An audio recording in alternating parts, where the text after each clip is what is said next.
Gordon was resting in the siding. Sometimes he thought, it's really tiring to be such a large and splendid engine. One does have to keep up appearances so.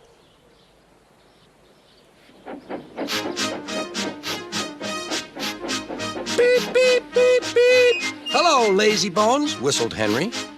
What cheek, spluttered Gordon. That Henry is too big for his wheels. Fancy speaking to me like that. Me, who has never had an accident. Are jammed whistles and burnt safety valves accidents? Asked Percy innocently.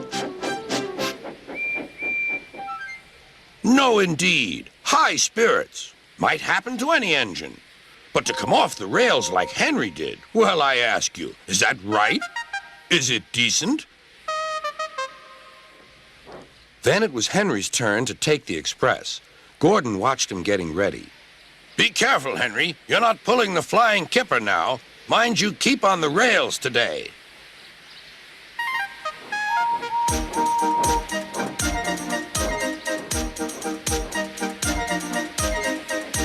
Henry went off in a huff, and Gordon yawned and went to sleep. But not for long. Wake up, Gordon, said his driver. A special train's coming and we're to pull it. Is it coaches or freight cars? Cars, said his driver.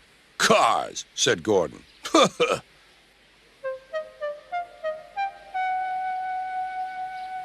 Gordon's fire was slow to start, so Edward had to push Gordon to the turntable to get him facing the right way. I won't go! I won't go! Grumbled Gordon. Don't be silly! Don't be silly! Puffed Edward. At last, Gordon was on the turntable. The movement had shaken his fire. It was now burning nicely and making steam.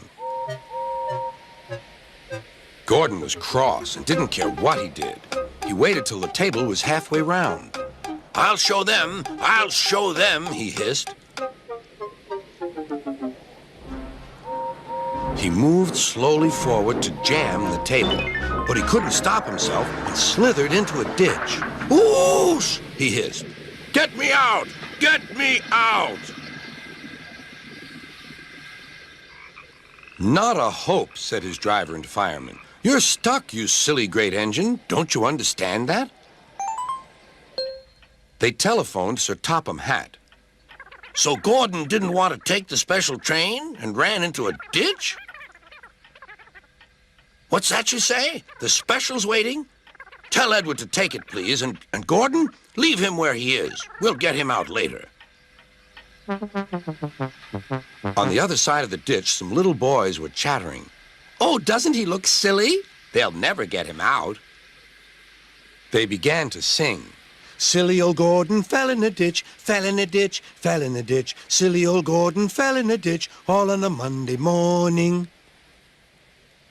Gordon lay in the ditch all day. Oh dear, he thought, I shall never get out.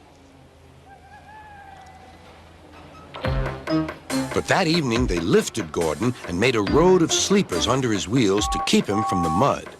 Strong ropes were fastened to his back end, and James and Henry, pulling hard, managed to bring him to safety.